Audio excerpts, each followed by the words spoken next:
This is Black Views, bringing you the Black News. Good morning, good afternoon, and good evening. Today's story is about two young men who were at the Popeyes. This was when Popeyes was presenting a new chicken sandwich. And these two young men, one man was in line and one man was breaking in line. And upon one guy breaking in line, they got into a confrontation. There's two men that got into a confrontation over the line. And so I guess it escalated. It escalated to the point that, they were going to go outside and deal with this situation. So one man stabbed the other man died over a chicken sandwich. The line was long. It was very crowded. And the man died over that.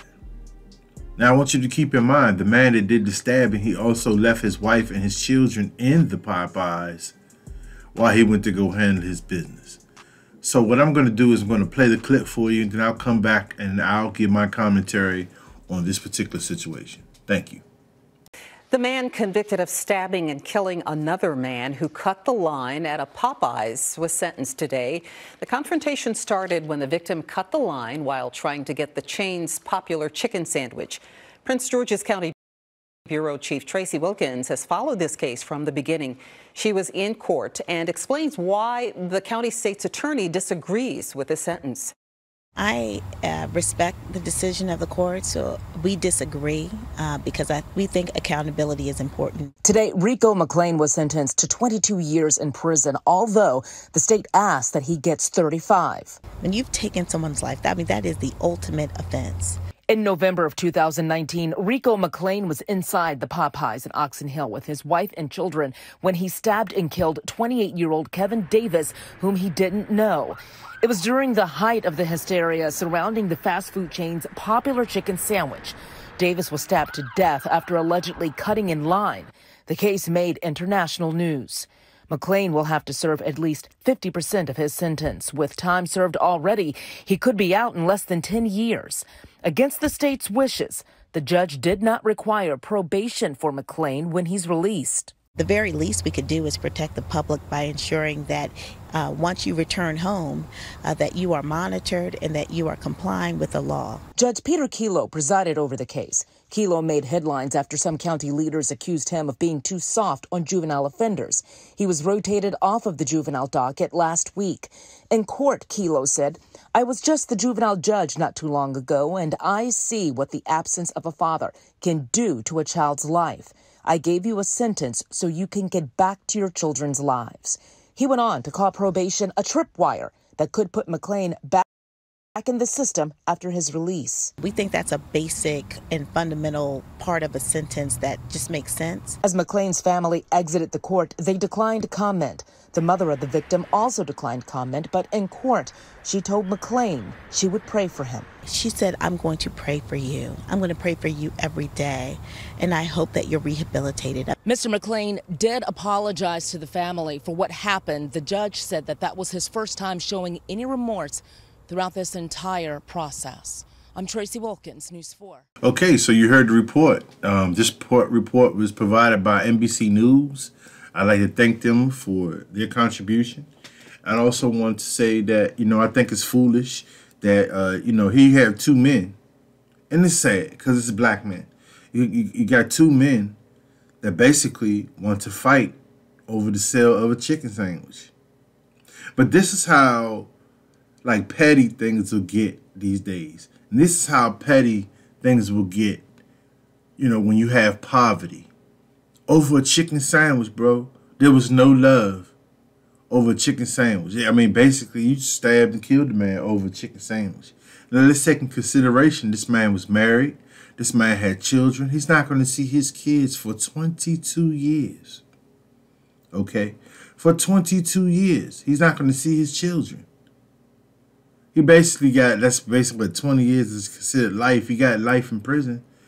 I mean, the parents and there are other people that are upset that he got 22 years. If, of course, you saw right there the county or one of the prosecutors thought he should have got 35. But the judge felt like, you know, that was enough time to get him back to his family.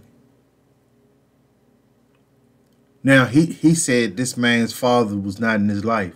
So I can only imagine my father being in my life, I'm going to get more than 22 years. But the judge wanted to try to get him back to his family. Me, I really can't have remorse for a man that's just going to stab you over your place in line.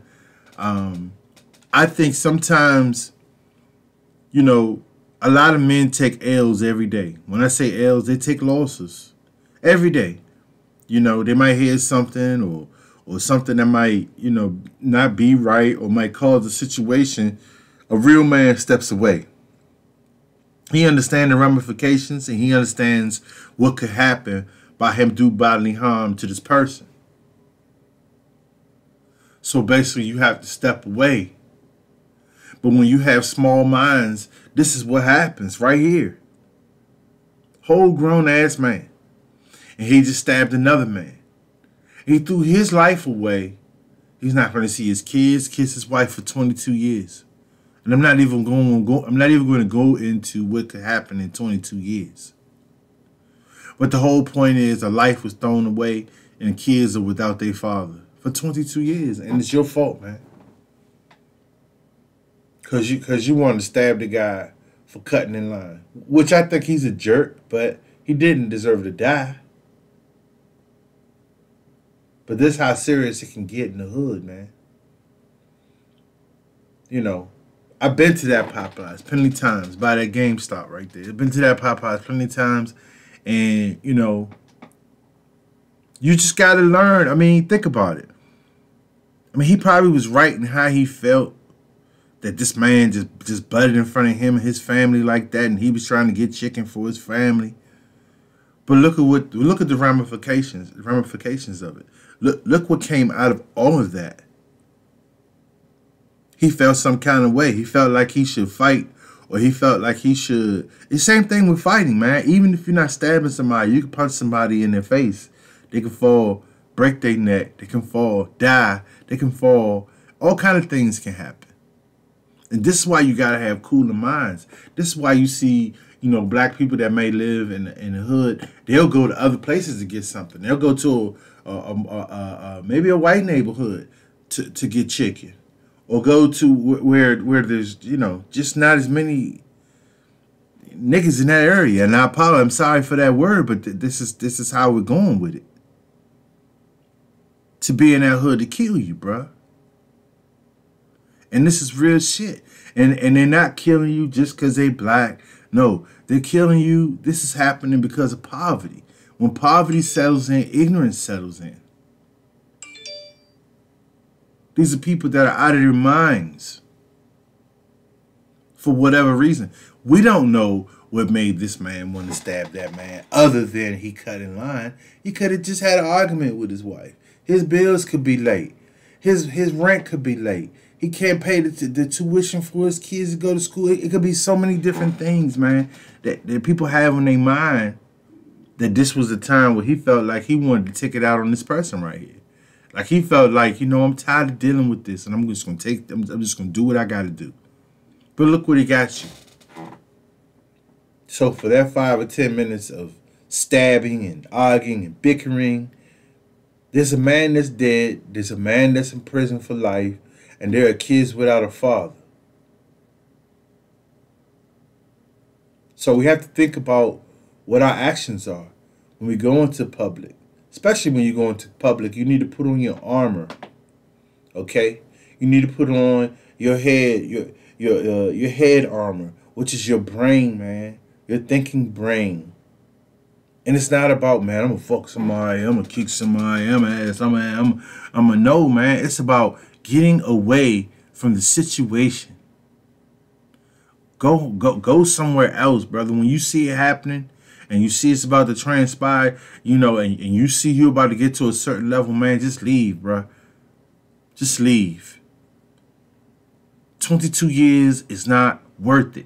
Your anguish. So I'm going to go ahead and leave it at that. Please leave a comment. Tell me what you think about. I mean, what do you think? I mean, obviously, it was wrong for the man to cut a head, but at the same time, you can't do so much but to take a life that you're gonna leave us for 22 years. So the first thing I want to say is like, please comment, and also subscribe. Thank you for your time.